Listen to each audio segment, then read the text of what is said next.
안녕하세요. 연력학 1 제9장 검사최적에 대한 제2법칙 해석 세 번째 강의를 시작하겠습니다. 우리가 지난 두 번의 강의에 걸쳐서 우리가 검사최적에 대한 연력학 제2법칙, 그 다음에 그 정상상태와 천위과정에서의 연력학 법칙의 관계식, 그리고 특별하게 단일 유동을 갖는 그런 정상상태에 대해서 조금 더 상세하게 해봤죠. 그리고 엔트로피 증가가 검사 최적에서도 유효하다는 그런 얘기, 그리고 그 효율에 관한 이야기, 그리고 효율과 관련되어서 우리가 가용 에너지, 가역일, 그다음에 비가역성 이런 얘기에 대해서 지난 두 번의 동영상에 걸쳐서 이야기를 했습니다. 오늘은 그 다음 얘기인데요. 이제 그 가용 에너지 이 후속의 얘기로 가용성이라는 얘기가 있습니다. 그래서 이제 질량당 얼마만한 에너지를 갖고 있는가, 할 수 있는 일, 최대 일이 얼마 정도인가 라는 걸 이제 따져주는 가용성에 대한 얘기가 있고요. 그래서 그 이야기를 조금 더 상세하게 여러분들과 함께 공부해 보도록 하겠습니다. 집중하셔서 들어주시면 감사하겠습니다. 우리가 이제 방금 전에 말씀드린 것처럼 우리가 어떤 연력학적인 상태가 정해져 있는 질량으로부터 우리가 일을 뽑아낸다고 그러면 최대 얼마만큼의 일의 크기를 얻을 수 있겠는가라는 거죠. 최대 가역일이 얼마냐라는 건데요. 그 질량이 갖고 있는. 그래서 이 경우에는 당연히 그 질량이 어떤 프로세스를 거쳐서 일을 하냐에 따라서 그 가역일의 크기가 변할 수 있겠죠. 근데 한 가지 분명한 것은 그 주어진 그 질량이, 연력학적 상태의 질량이 완전히 가역적인 과정을 수행하면서 이것이 그 주위와 평형 상태를 이루고 그 평형 상태에 도달하게 된 그런 상황을 우리가 그 질량이 갖고 있는 최대 가역일의 크기다라고 이렇게 얘기를 할 수가 있을 겁니다. 왜냐하면 어떤 주위와 그 평형을 이루지 못하고 어떤 차이를 갖고 있다면 그 차이만큼 우리가 일을 할 수 있는 거죠. 예를 들면 운동 에너지가 주위보다 더 크다. 근데 주위는 사실은 굉장히 커다란 그 검사 시작 바깥에 있는 거기 때문에 고정되어 있단 말이에요. 그런데 속도가 0인데 속도가 얼마만큼이라도 조금이라도 더 있다면 그거는 그 질량이 일을 할 수 있다는 거죠. 아니면 높이차가 있다라고 하면은 역시 질량이 일을 할 수 있는 거고, 온도차가 있다 역시 일을 할 수 있는 거죠. 그래서 주위와 평형 상태에 도달할 때 우리가 최대 가역일을 뽑아낼 수 있다라는 거죠. 그래서 그 가용성이라는 것은 그 질량에 의해서 최대 가능일을 발생할 수 있는 어떤 잠재 능력에 해당하는 겁니다. 자, 그럼 앞에서 이제 잠깐 얘기했는데 주위와 평형을 이루고 있다는 말이 무엇이냐라는 거죠. 평형 상태가 도대체 어떤 의미를 갖고 있느냐라는 건데요. 이거는 이겁니다. 첫 번째, 압력과 온도가 주위의 압력과 온도와 동일해야 됩니다. 압력차가 있으면 역시 일을 할 수가 있고요. 우리가 그 터빈이나 아니면 압축기나 이런 것들은 우리 검사 최적의 일은 압력의 변화에 의해서 일을 하고 있잖아요. 그래서 압력이 주위의 압력보다 크면 이건 일을 할 수 있는 겁니다. 그 다음에 온도도 동일해야 돼요. 온도차가 있어도 역시 일을 할 수 있죠. 그리고 주위와 화학 평형 상태에 있어야 합니다. 그래서 만약에 화학적으로 뭔가 반응이 일어날 수 있다면 그러면 역시 일을 할 수 있습니다. 예를 들면 대표적인 것이 자동차 엔진이죠. 그래서 연료랑 공기가 들어가서 화학 반응이 일어날 수 있다면 그 화학 에너지를 이용해서 우리가 일 에너지를 바꿔 쓸 수 있는 거죠. 그래서 화학 평형 상태까지 도달해야지만 우리가 주위와 평형에 도달했다라고 얘기할 수 있습니다.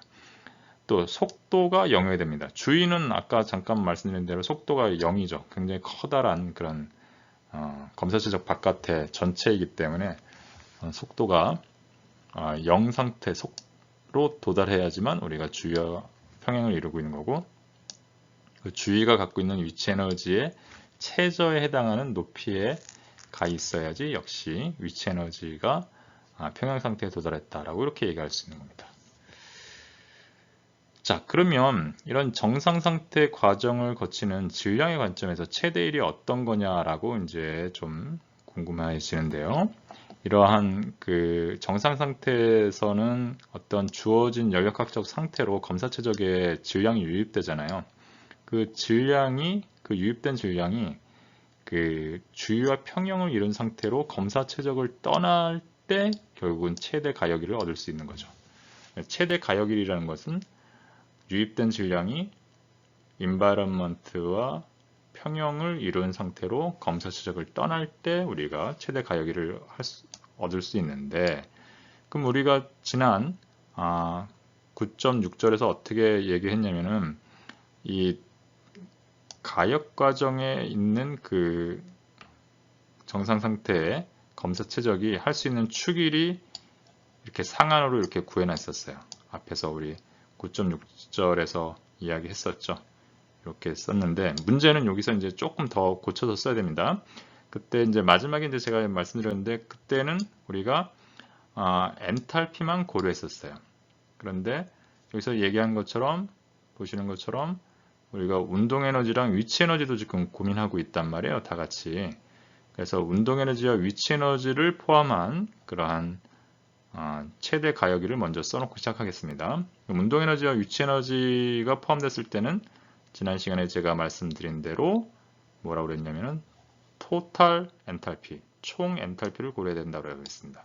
그래서 토탈 엔탈피라는 것은 운동 에너지와 위치 에너지가 포함된 거고, 그래서 이렇게 HI 대신에 H 토탈 I, HE 대신에 H 토탈 E로 바꿔줄 수 있는 거죠. 나머지는 다 똑같고요.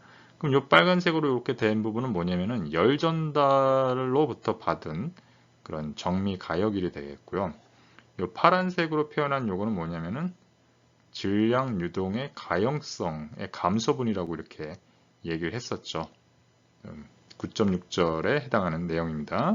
그래서 유입되는 질량이 갖고 있는 가용성과 그 다음에 그 유출되는 질량의 가용성의 차이라고 이렇게 이야기를 할 수 있죠. 그래서 질량이 갖고 있는 가역일, 그 다음에 열 에너지 전달에 의해서 갖고 있는 가역일 이렇게 됐습니다. 근데 사실 우리가 지금 궁금한 건 질량에 관련된 거니까요. 그 부분을 어떻게 이제 고민할 건지 다음 페이지에서 같이 생각해 봅시다.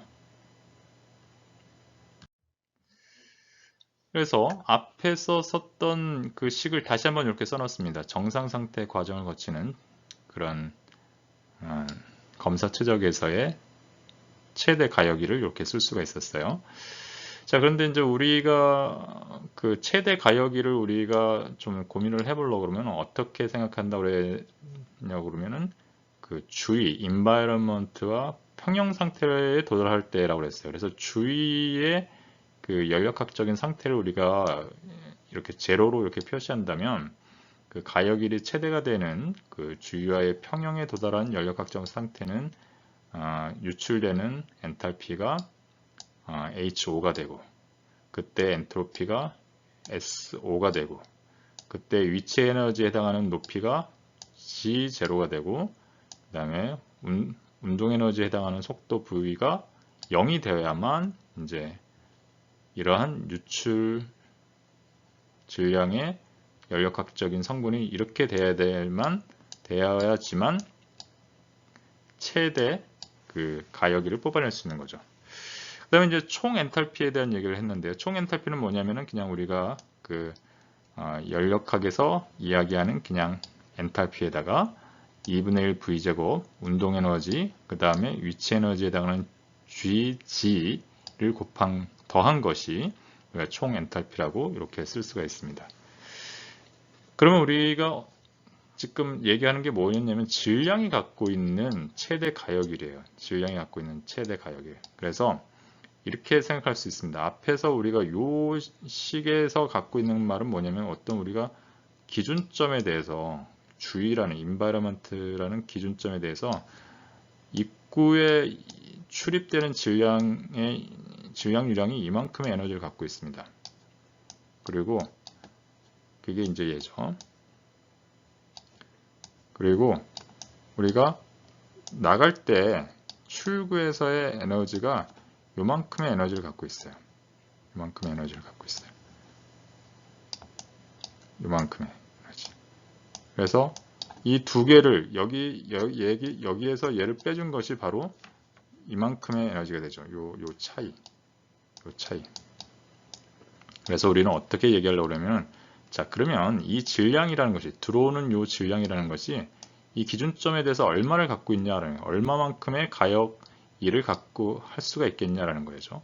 그거는 바로 여기죠. 요만큼, 요 크기에 해당하는 거니까 이제 생각해 봅니다. 여기서 자, 토탈 엔탈피는 엔탈피와 2분의 1 V제곱과 GG이고요. 요게 지금 그 입구에서 마이너스 T0 SI가 있었습니다. 요만큼의 차이에서 이 제로에 해당하는 요 값을 빼주면 이 기준점에 대한 이 입구 질량이 갖고 있는 그 최대 가역이 되겠죠. 그러면 여기 H는 뭡니까? H0가 돼야지 요 기준점의 엔탈피가 되겠죠. 요거는 뭡니까? T0는 동일하고 SI가 아니라 S0가 되겠죠. 그래서 T0, S0가 되고, V는 뭡니까? 아까 0이어야 된다고 그랬죠. 그래서 0은 써주면 0이에요. 그래서 안 써주고 이건 사라집니다. 그 다음에 GG인데 GG 제로가 돼야 돼요. 그래서 얘가 이 기준점 인바이런먼트에 해당하는 질량이 갖고 있는 에너지예요. 그래서 이 어떤 질량, 어떤 상태, 연력학적인 상태가 있다면 이 값 빼기 요 기준점을 빼주면 요 값이 결국은 이 그 질량이 갖고 있는 최대 가역이라고 할 수 있는 거죠. 이걸 우리가 검사 최적, 그 정상 상태의 검사 최적의 질량 유량이 갖고 있는 mass flow가 갖고 있는 availability다라고 해서 mass flow 유동이라고 하고요. availability 가용성이라고 합니다. 그래서 이걸 우리가 유동 가용성이라고 해서 푸사이라고 이렇게 정의가 되는 겁니다. 이 0이라는 요 지점 기준점에서부터 어느 요 연력학적인 상태까지 갖고 있는 최대 가역일, 얘가 우리가 유동 가용성이라고 하고 푸사이라고 이렇게 이야기하는 거죠. 그래서 이걸 특별하게 뭐라고 그러냐, 유동 가용성이라고 얘기하기도 하고 그냥 엑서지라고 하기도 합니다. 엑서지.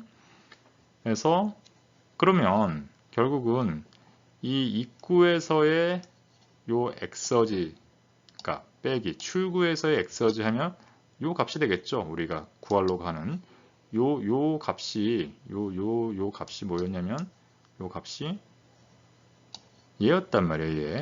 얘였단 말이죠. 요 파란색. 따라서 얘는 요거는 뭐예요? 요건 질량, 입구 질량이 갖고 있는 푸사이로 바꿔주고, 그래서 푸사이 I. 얘는 뭐냐면 출구 질량이 갖고 있는 푸사이 E로 이렇게 표현할 수가 있는 거죠. 요 뒤에 있는 거는 똑같습니다. 그래서 이렇게 되는 거죠. 이렇게 표현을 하실 수가 있겠습니다.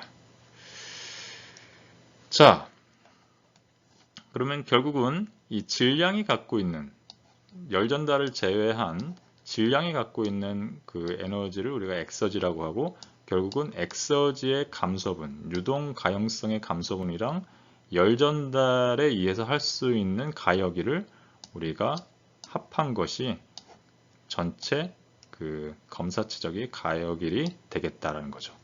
그 중에서도 우리는 특별하게 지금 질량이 할 수 있는, 단위 질량당 할 수 있는 가역일을 우리가 이렇게 표현한 겁니다. 푸사이 해서 엑서지로 표현을 한 겁니다. 그래서 검사 최적에 근데 하나 이상의 입구가 있을 수 있잖아요. 들어오는 질량이 통로가 한 개 이상이 될 수가 있죠. 나가는 것도 한 개 이상이 될 수가 있어요. 그런 경우에는 우리가 여기다가 들어오는 질량을 MI를 해주는데, 우리가 이제 어떤 식으로 했냐면 항상 그 정상 상태 SSSF에서는 시간 변화율로 우리가 곱해줬죠. 그래서 MI 곱하기 푸사이 I, 그 다음에 ME 푸사이 I에서 다 더해주는 거죠. 이렇게.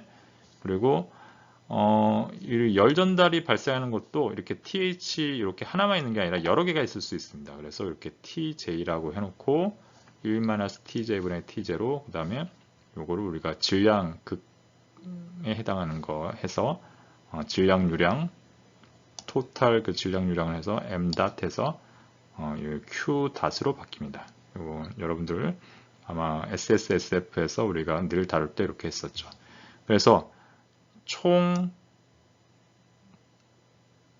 가역 일률은 단위 질량당이 아니라 검사체적이 할 수 있는 총 가역 일률은 들어오는 입구의 엑서지의 총합 빼기 나가는 질량의 엑서지의 총합 더하기 여러 개의 질량 유량에 해당하는 여러 개의 그 열 전달에 해당하는 가역일에 이렇게 다 더한 거가 되겠죠. 이런 식으로 해서 우리가 가용성을 유동 가용성에 대해서 우리가 가역일을 표시해 주는 이런 방법에 대해서 함께 얘기해 봤습니다. 그래서 엑서지라는 개념을 여러분들 정확하게 좀 이해해 주셨으면 좋겠습니다. 단위 질량당 갖고 있는 최대 가역일이다 라고 이렇게 생각하시면 되겠습니다. 자, 그러면 이제 우리가 그 최대 가역일을 우리가 엑서지로 표현을 했으니까 그러면 이제 비가역성을 이제 고민을 할 수 있겠죠. 함께 생각을 할 수 있을 겁니다. 비가역성은 어떻게 표현하냐? 우리가 앞에서 우리가 입구가 여러 개, 출구가 여러 개, 그 다음에 열 전달이 되는 게 여러 개가 있을 수 있으니까 이렇게 대문자 W로 표현한 W 닷으로 이렇게 표현했단 말이에요. 그리고 실제로 검사체적이 하는 일은 W.CV이고 이건 검사체적이 할 수 있는 가역일이죠. 그래서 가역일에서 실제 일을 뺀 것이 우리가 비가역성이죠. 그거 이미 지난 9.6절에서 한 거죠. 그래서 이렇게 표현을 할 수가 있는데 결국은 요 앞에 있는 요 값은 어떻게 표현했냐면 앞에서 이렇게 표현했죠. 이렇게. 그래서 이걸 다시 써주면 비가역성의 시간 변화율은 앞에서 이렇게 구했던 가역일의 시간 변화율 빼기 실제 검사체적의 일의 변화율 이렇게 써줄 수가 있겠습니다. 그래서 이제 여기서 여러분들이 이제 아셔야 될 거는 요거죠. 요 앞부분에 있는 요거는 우리가 뭐였냐면은 질량 유량에 의해서 질량 유량의 유동 가용성의 감소분에 의해서 우리가 할 수 있는 일이었고요. 그 다음에 요 뒤에 있는 요 부분은 우리가 열원, 그 고온의 열원 Tj로부터 우리가 열 전달료를 받아서 할 수 있는 가용성에 해당하는 그런 부분이었죠. 그리고 그래서 비가역성은 결국 요 비가역성은 우리가 가용성이 얼마나 파괴되었는지, 그러니까 요 들어오는 입구 질량의 가용성에서 나가는 입구 질량의 가용성, 이게 이제 진짜 가역일인데 이 진짜 요 가역일에서 실제로 실제 일을 빼주면 그러면 이제 그 가용성이 얼마나 다 사용하지 못하고 얼마나 사라졌는지 이런 거를 이제 파악할 수 있는 거죠. 그래서 비가역성은 이 질량 유량에 의한 가용성과 열 전달에 의한 가용성에서 그 얼만큼 우리가 파괴되었는가, 가용성의 파괴율을 의미한다 라고 생각하시면 되겠습니다. 그래서 이러한 비가용성은 사실은 정미 엔트로피 증가율에 정확하게 비례합니다. 보시는 것처럼 우리가 지난 시간에 한 것처럼 I라는 것은 9.6에서 우리가 얘기했었죠. 비가역성은 T0 곱하기 S젠이었기 때문에 이게 이렇게 쓸 수가 있죠. 그 large I.CV는 T0 요거 질량 이건 단위 질량당이었는데 이게 지금 전체 질량이 됐으니까 large S.Gen하고 그 가용성 요 비가용성이 그러니까 비가역성이 일어나는 여러 요소들을 다 합해 준 거랑 마찬가지죠. 그래서 이 비가역성이라는 것은 결국은 정미 엔트로피의 증가율에 정확하게 비례한다. 이렇게 생각하시면 되겠습니다. 요식 의미 잘 한번 생각해 보세요. 비가역성이라는 것은 결국은 가용성이 얼마나 파괴되었는가라는 얘기를 하는 것입니다. 그래서 우리가 가용성이랑 비가역성에 대해서 이제 좀 고민을 좀 해보면요. 가용성은 사실은 우리가 이제 여러 천연 자원들이 갖고 있는 천연 자원 가운데 하나의 어떤 자원에서부터 우리가 얻어낼 수 있는 그런 최대 1인 거죠. 그래서 어느 가용원으로부터 가역적으로 1이 생성되면 이는 가용성의 감소와 동일합니다. 그러니까 어떤 가용원이 있는데 이게 일을 했습니다. 일을 했으면 가역 과정을 통해서 일을 했으면 얘가 이만큼 이렇게 줄어들었어요. 줄어들면 우리가 요 가용성 어떤 기준점으로부터 요 지점까지 우리가 여기 이 높이 차부터 여기까지 우리가 감소하는 부분이 우리가 1로 뽑았을 수 있는 거잖아요. 그래서 가역적으로 1이 생성되면 이 가용성에 이만큼 있던 가용성이 요만큼으로 줄어들면서 생긴 그 감소분이랑 동일하다라는 거죠. 그런데 실제 세상은 비가역적이기 때문에 이거보다 이만큼의 1을 뽑아내기 위해서는 사실은 요만큼까지 내려오는 게 아니라 이런 비가역성 때문에 더 줄어들어야 된다는 거죠. 요만큼이 비가역성이 있다는 거예요. 비가역성. 여기 비가역성이 있다는 거죠. 그래서 더 많이 가용성의 감소가 가역적으로 1이 생성될 때보다 더 많이 감소된다. 이렇게 생각하시면 되겠습니다.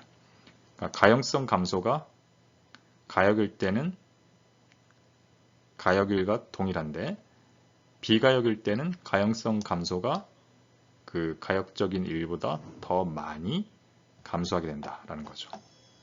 그래서 비가역성을 감소시키면 사실은 굉장히 좋습니다. 비용을 감소시킬 수 있는 그런 경제적인 효과를 얻을 수 있는 거죠. 비가역성이 사라진다는 것은 결국은 우리가 최대 1을 뽑았다는 거고 결국은 1은 돈으로 직결되기 때문에 우리가 경제적인 효과를 얻을 수 있다는 것과 동일한 의미를 갖는 거죠. 그래서 많은 인자를 고려한 그런 최적화 과정이 굉장히 필수적입니다. 그러니까 비가역성을 우리가 줄일 수 있는 여러 가지 방법들을 생각을 해봐야 되겠죠. 그런데 이제 문제는 있습니다. 아까 말씀드린 것처럼 이거 인바이런먼트와 평형을 이루기 위해서는 요 인바이런먼트와 동일한 그런 수준까지 평형을 내려오는 데까지 쭉 여기까지 내려오면 최대의 1을 뽑을 수 있는데 아까 말씀드린 것처럼 이렇게 되려면 이게 출구의 속도가 0이 돼야 돼요. 출구의 속도가 0이 된다는 말은 질량이 굉장히 느리게 배출된다는 거거든요. 그러면은 기계가 굉장히 천천히 돌아간다는 거예요. 기계가 굉장히 천천히 돌아간다 그러면은 이거는 우린 굉장히 많은 에너지를 필요로 하는데 기계가 천천히 돌면 이게 우리가 원하는 게 아니겠죠.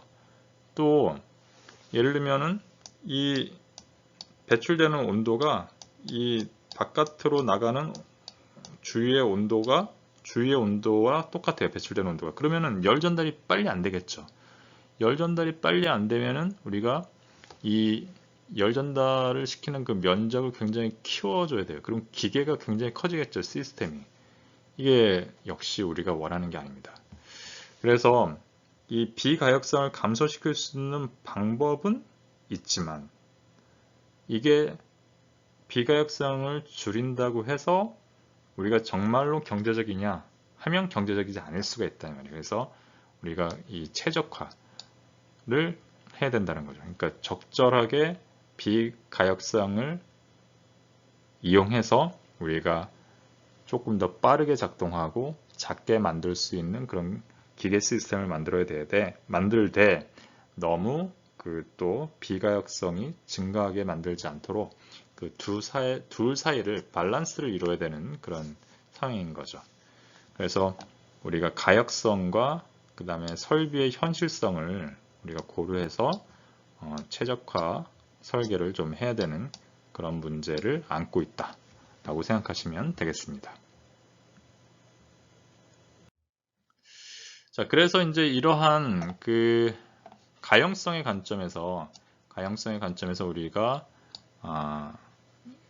그 기계 시스템에 필요로 하는 요구 출력을 우리가 입력, 다시 말해서 그 기계 시스템에 투입하는 그런 비용과 비교해서 효율을 정의할 수가 있어요. 그걸 우리가 뭐라고 하냐면은 이 법칙 효율이라고 합니다. 앞에서 이제 터빈의 등 엔트로피 효율을 구했어요. 이 등 엔트로피 효율은요, 우리가 제1법칙 효율이라고 합니다.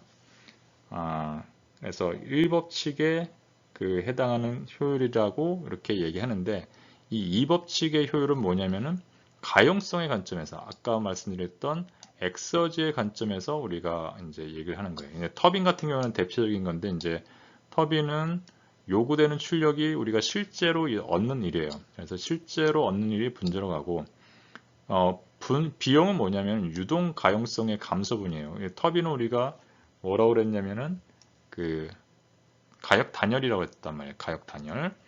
단열이기 때문에 열에 의한 일은 없어요. 대신에 들어가는 입구와 나가는 출구 사이에 여기에 요 일, 다시 말해서 이 들어오는 입구와 나가는 입구의 엑서지의 차이가, 유동 가용성의 차이가 우리가 이 터빈에다가 넣어주는 비용이 되겠죠. 그래서 엑서지의 차이 분의 실제 우리가 얻은 일, 요거를 우리가 터빈의 제2법칙 효율로 이렇게 정의를 합니다. 말씀드린 대로 터빈의 제1법칙 효율은 우리가 앞에서 이야기했던 등 엔트로피 효율을 터빈의 제1법칙 효율이라고 이야기합니다.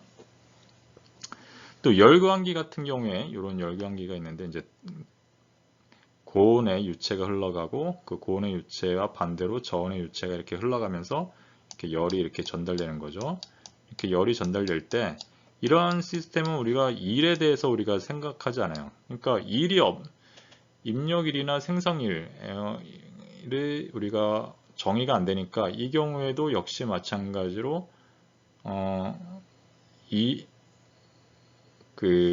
일의 개념으로는 효율을 정의할 수가 없죠. 그런데 이 경우에는 어떻게 하냐? 역시 유동 가용성의 개념으로 투입한 유동 가용성은 얼마냐면은 여기에 최고의 그 온도의 그 유체가 들어가고 이게 이제 나오면서 여기서 요만큼 이렇게 변하면서 차이가 생기겠죠. 그 유동 가용성의 차이가 있고 요게 이제 비용이 되는 겁니다.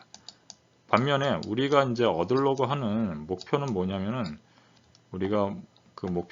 이 차가운 유체가, 온도가 낮은 유체가 이 열교환기에 들어가서 배출될 때까지 요 차이에 해당하는 거죠. 그래서 요게 우리가 목표로 하는 열 전달량이죠. 그래서 목표로 해당하는 열 전달량은 우리가 들어가는 입구 1에서의 질량유량 곱하기 이만큼 우리가 유동 가용성이 증가되어서 나가는 거잖아요. 그러니까 1에서 2만큼이 되었으니까 그 차이는 2에서 1의 그 유동 가용성을 빼주고, 들어간 비용은 처음에 들어간 거는 이 3이죠. 3의 유동 가용성에서 4의 유동 가용성을 빼주고, 근데 이제 앞에 질량유량을 이렇게 됩니다. 이건 지금 유동 가용성을 우리가 그 엑서진을 이거 단위 질량당이었잖아요. 그러니까 우리가 질량유량을 이거의 질량유량은 다를 수가 있잖아요. 그래서 요 다를 수가 있기 때문에 요거를 분모에는 여기서 지나가고 있는 질량유량, 요 분자 이 목표에는 밑으로 저온의 유체의 질량유량을 이렇게 곱해줘서 2차 2법칙 효율을 우리가 열교환기의 2법칙 효율을 이렇게 정의해 주면 되겠습니다. 그래서 이 개념을 여러분들이 잘 이해하셔서 이 법칙 효율에 대한 개념 잘 파악해 주시기 바랍니다. 뭘로 정의되냐? 유동 가용성으로 우리가 정의를 할 수가 있다 라고 말씀드릴 수 있습니다. 자, 그리고 이제 마지막 9.8절인데요. 엔트로피와 카오스에 대한 몇 가지에 대한 그 일반적인 해설을 좀 해드리려고 합니다. 그래서 우리가 7장, 8장, 9장은 이제 연력학 제2법칙에 대해서 얘기했고, 그 중에 우리가 그 8장에서 그 엔트로피에 대한 얘기를 했어요. 그 엔트로피에 대한 얘기를 하면서 공부를 해왔는데, 사실은 여러분들이 에너지에 비해서는 엔트로피가 상대적으로 마음에 와닿지가 않을 거예요. 에너지는 무엇이냐? 라는 말도 사실 굉장히 어려운 말인데, 그래도 에너지에 대한 것은 어떤 일을 할 수 있는 능력? 이런 식으로 여러분들이 이제 아주 뭐라 그럴까요? 추상적이지만 알고는 있죠. 그게 이제 에너지의 형태가 굉장히 다양하다는 것을 우리가 파악을 한 학생들도 있고 그렇지도 못할 수도 있지만, 에너지는 그래도 마음속에 좀 와 닿는데 엔트로피는 무엇이냐라는 그런 이제 문제가 있죠. 그래서 이제 다시 한번 이야기하면, 에너지는 연력학 제1법칙에서 정의된 그러한 연력학적인 상태량이다. 엔트로피는 연력학 제2법칙으로부터 정의된 연력학적인 상태량이다 라고 이렇게 생각하시면 되겠습니다. 그래서 연력학 제2법칙에 대해서 우리가 얘기하면 처음에 얘기한 건 뭐냐면, 이렇게 사이클릭 적분이 열 에너지의 사이클릭 적분이 일 에너지의 사이클릭 적분이랑 같다라고 했는데, 이 열 에너지와 일 에너지는 우리가 다 불완전 적분이라서 델타로 이렇게 표현됐어요. 그런데 우리가 A로 갔다가 B로 오는 거랑 C로 갔다가 B로 오는 거랑 가역적인 과정에서 이렇게 해보면, 요 A로 가는 거나 C로 가는 거나 다 똑같다라는 것이 우리가 그 5장에서 얻은 결론이었죠. 그래서 결국은 델타 Q 델타 W의 차이가 뭐라고 정의됐냐면 에너지의 차이다라고 얘기했어요. 그래서 에너지는 절대값을 갖고 있는 그러한 개념으로 정의한 것이 아니라 어떤 기준점으로부터의 에너지의 레벨로 우리가 정의가 되어 있었죠.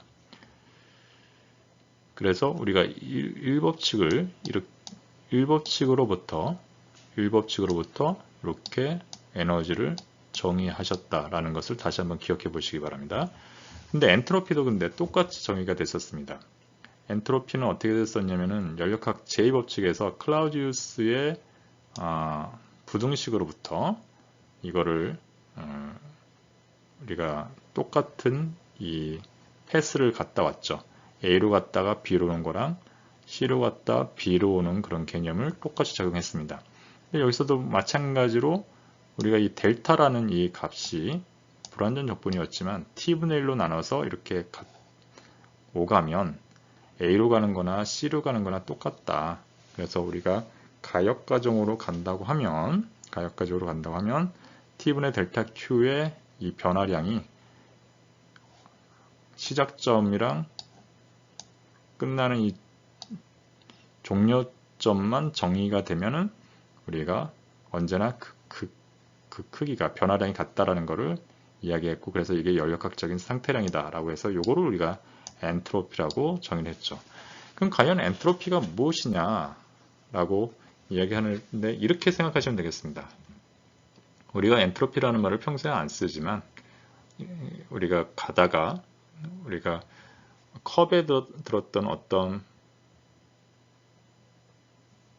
음식이나 아니면 물이나 이런 거를 해가지고 우리가 실수로 넘어뜨렸다 그러면, 이게 이제 컵에 있던 음식물이나 아니면 물이 이렇게 흘러나오겠죠. 이게 흘러나오면은 우리가 이렇게 생각하면 돼요. 엔트로피가 증가했다 라고 생각하는, 그러니까 자연계에서 뭐라고 그러죠? 그 질서도가 조금 더 무질서하게 변하게 된다면, 이거는 엔트로피가 증가했구나 라고 생각하는 그런 개념, 그게 바로 엔트로피다라고 생각을 하는 거죠. 그래서 에너지는 우리가 일을 할 수 있는 그런 개념의 그 상태량이라면, 요거는 우리가 무질서도에 대해서 정의하고 있는 그런 상태량이다 라고 이렇게 생각하시면 되겠습니다. 그래서 우리가 만약에 어떤 그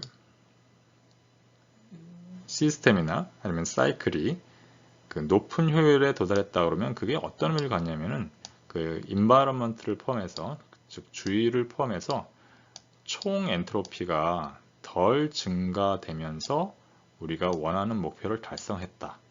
그것이 바로 높은 효율을 도달했다라고 이렇게 얘기를 하는 겁니다. 그런 개념들, 그 8장, 9장에서 얘기했던 얘기를 다시 한번 크게 생각해 보십시오. 그래서 아주 잘 정돈되어 있는 상태는 엔트로피가 낮은 겁니다. 그런 경우에는 사실은 잘 정돈되어 있는 것은 우리 일상생활에서도 그렇게 흔하게 볼 수 있는 게 아니죠. 확률적으로 떨어지는 거예요. 보통의 경우에는 굉장히 이렇게 흩어져 있고 정돈되어 있지 않죠. 그건 이제 엔트로피가 높은 상태입니다. 확률적으로 우리가 그렇게 있을 법한 확률이 더 높은 그런 경우가 우리가 엔트로피가 높아진 상황이죠.